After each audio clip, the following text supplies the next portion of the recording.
Hello friends, આજે આપણે ગાજરનો હલવો બનાવીશું। ગાજરને છીણવાની ઝંઝટ વગર ફટાફટ ઓછા સમયમાં બની જતો આ ગાજરનો હલવો એકદમ લગ્ન પ્રસંગમાં હોય તેવો જ બને છે। અને આ હલવો બનાવતી વખતે આપણે વધારે પડતો દૂધનો પણ ઉપયોગ નથી કરતા અને વધારે ઘી પણ નથી નાખતા, છતાં એકદમ ટેસ્ટી હલવો બને છે અને ગાજરને બાફવાની પણ જરૂર હોતી નથી।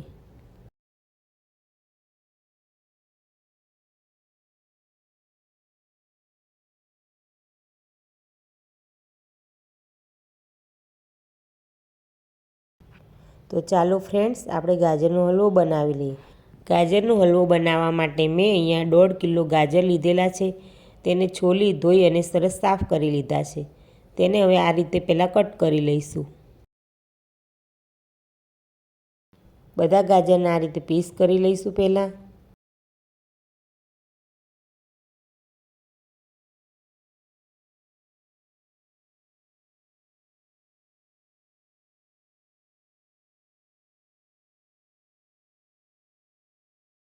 આ રીતે ગાજરના બધા પીસ થઈ જાય પછી વચ્ચેથી આ રીતે 2 ભાગ કરી અને વચ્ચેનો પીળો ભાગ કાઢી લઈશું।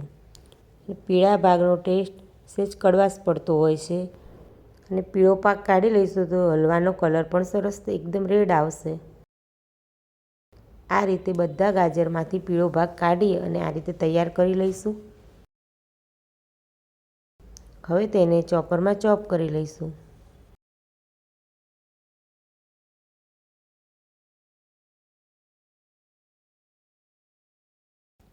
આ રીતે ચોપરમાં ચોપ કરીશું જેથી ગાજરનો હલવો જ્યારે બનાવીએ ત્યારે ગાજર ઝડપથી ચડી પણ જાય છે।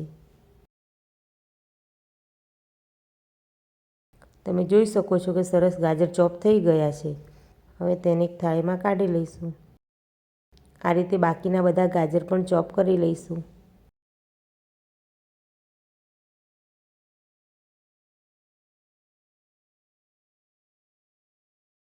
ગાજર સરસ બધા ચોપ થઈ ગયા છે। હવે એક કઢાઈમાં આપણે ચોપ કરેલા ગાજર લઈ લઈશું।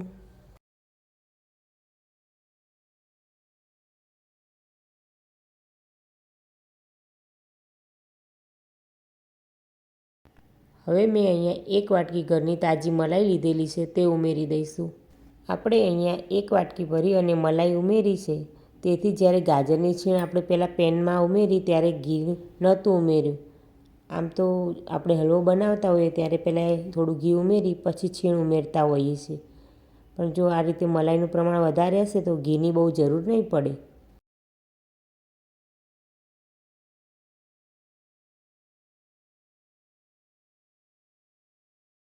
હવે તેમાં પોણી વાટકી ખાંડ ઉમેરી દઈશું અને બરાબર મિક્સ કરી લઈશું। હવે જે ખાંડનું પાણી થશે, મલાઈ અને ગાજરનું પાણી છૂટશે તેનાથી સરસ ગાજર કૂક થઈ જશે।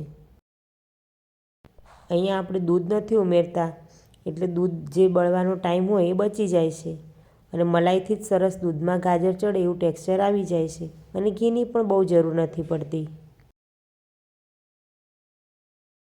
હવે મેં અહીંયા કાજુ, બદામ અને દ્રાક્ષ લીધેલા છે, તેને ચોપ કરી લઈશું।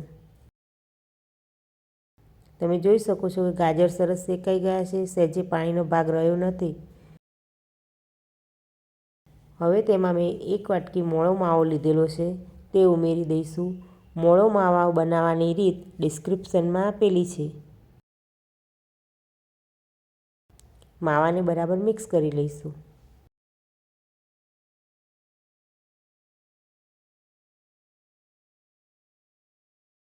માવો સરસ બરાબર મિક્સ થઈ ગયો છે।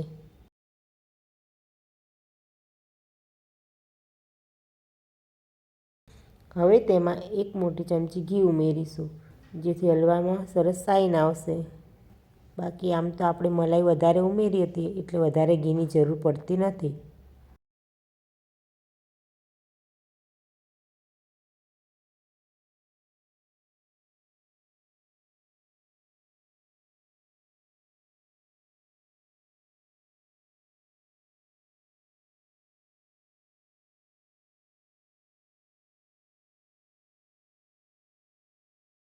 હવે તેમાં જે આપણે ચોપ કરીને ડ્રાયફ્રૂટ રાખેલા છે તે ઉમેરી દઈશું।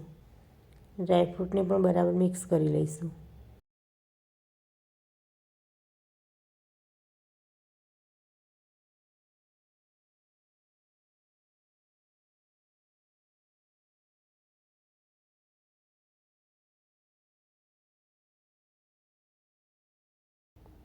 હવે અડધી ચમચી ઇલાયચી પાવડર ઉમેરીશું. તેને પણ બરાબર મિક્સ કરી લઈએ.